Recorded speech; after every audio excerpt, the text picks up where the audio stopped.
2011年3月11號，日本啱啱經歷咗有史以嚟最強烈嘅地震，劇烈搖晃，建築物紛紛崩裂。不過真正嘅災難先啱啱開始。喺海平線嘅另一端，一股14米高嘅巨浪正衝向福島第一核電廠。當呢股巨浪正面撞擊核電廠，佢輕易咁跨過咗核電廠嗰條5米高嘅海堤。呢件事引發咗全球其中一個最危險、最複雜而且最貴嘅工程難題。令人意外嘅係，地震本身唔係主要嘅問題，核反應爐完全按照設計運作。一地震嗰陣，佢哋就自動安全停機。但係當海嘯淹沒咗建築物嘅底層，佢令到備用發電機完全入晒水，導致成個核電廠徹底停電。冇咗電，控制室一片漆黑，供水系統隨即癱瘓。反應爐核心失去咗最後嘅降溫機制。喺之後嗰段時間入邊嘅核燃料依然非常之熱，佢令到剩低落嚟嘅冷卻水沸騰變成蒸汽。因為太熱，核燃料甚至溶穿咗一層厚嘅鋼鐵容器。呢種融化過程產生咗大量會爆炸嘅氫氣，最後呢啲氣體發生爆炸，喺巨響入邊炸飛咗建築物嘅混凝土屋頂。呢件事發生咗之後，日本政府面臨一個真正嘅噩夢。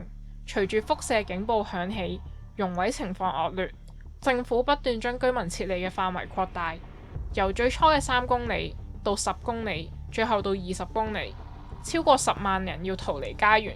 佢哋得返幾個鐘去執嘢，要放棄屋企、生意、農田同生活。喺一夜之間，熱鬧嘅海邊小鎮變成咗死城，所有嘢都好似時間停頓咗咁。但核熔毀唔同於颶風、洪水或者火災。福島嘅危險係一個見唔到嘅敵人——輻射。爆炸將一大片危險嘅粒子噴去半空，風將呢啲見唔到嘅粒子吹去陸地上面。佢哋唔單止喺空氣入邊，仲會隨住雨水跌落嚟。佢哋緊緊咁樣黐住泥土，覆蓋森林，甚至會滲入埋地下水。呢樣嘢造成咗深遠嘅環境危機。你見唔到、聞唔到，亦都感覺唔到危險，但佢已經鎖死咗喺土地入邊。為咗拯救呢片土地，工程師要制定一個需要40年先至完成到嘅計劃。佢哋最大亦都係最無止境嘅敵人，唔單止係毀咗嘅反應爐，仲有周圍嘅大自然。每日大概有400噸乾淨嘅山水由高地流落嚟，直接衝入嗰啲裂開咗帶有高度放射性反應爐嘅地庫。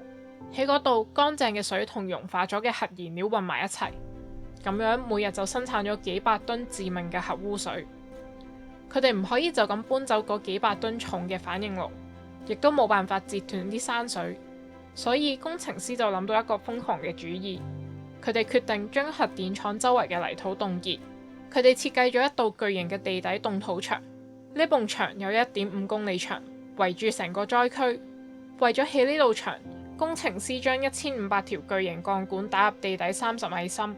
透過呢啲鋼管，佢哋泵入零下30度嘅極低溫液體。慢慢咁，鋼管周圍嘅泥土開始結冰，最後連埋一齊，形成咗一道厚實嘅冰牆。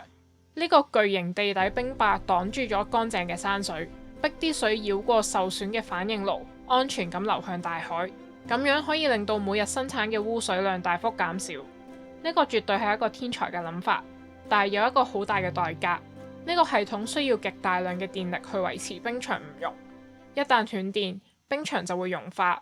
而污水又會再次湧返入去。不過凍結土地只係解決咗部分嘅問題，仲有幾十萬噸已經生產咗嘅核污水需要處理。為咗令到啲水變返安全，佢哋喺廠入邊起咗一個巨型化學過濾系統，叫做 ALPS。ALPS 係一個好犀利嘅工程傑作。污水會經過一個由巨型水箱同濾網組成嘅迷宮，就好似一個細密嘅網咁。系統會捕捉並且去除污水入邊62種唔同嘅危險粒子。雖然佢已經好叻，但係 ALPS 始終過濾唔到一樣嘢，叫做氚。氚係氫嘅一種放射性同位素，佢唔係就咁浮喺水入邊，而係取代咗普通嘅氫原子，成為咗水分子嘅一部分。要過濾氚係冇可能嘅，因為咁樣就等同於你想喺水入邊過濾翻啲水出嚟。因為過濾唔到氚，佢哋遇到一個大問題，就係冇位擺。啲水一定要儲喺廠入邊嘅巨型水箱入邊。喺呢10年間，工程師起咗超過1000個巨型鋼鐵水箱，塞滿咗廠內嘅每一寸土地。到咗2023年，呢啲水箱裝住咗125萬噸水。為咗解決呢個問題，佢哋開始咗最後一步，將啲水排返落大海。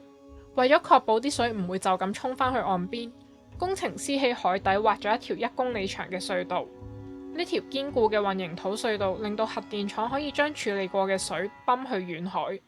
喺排放之前，呢啲水會用大量嘅海水稀釋，以確保氚嘅含量降到非常安全嘅水平。佢哋會喺未來30年每日慢慢咁樣將啲水排入深海。巨型嘅凍土牆、ALPS 過濾系統同海底隧道全部都係一啲了不起嘅成就，但係清理工作最大嘅難題唔係物理或者工程，而係公眾嘅信任。從科學角度嚟睇，數據顯示排放入海嘅水係安全嘅。世界頂尖嘅核能專家檢查過成個過程，佢哋一致同意排放出嚟嘅微量輻射係完全無害嘅。為咗明白呢個數值有幾細，一個當地人一年入邊從呢啲排放水吸收嘅輻射量大概係0.8億微希，同我哋平時生活喺地球每年所吸收嘅2100微希嘅自然背景輻射相比，呢個數字簡直係微不足道。但係人唔單止係睇數字，對於福島當地嘅漁民同埋附近觀察緊嘅國家嚟講，呢個係一個壞嘅消息。呢場風波嚴重咁樣打擊咗當地水產業嘅名聲。消費者同鄰近嘅國家會因為驚而有好大嘅反應，甚至停止進口嗰度嘅魚。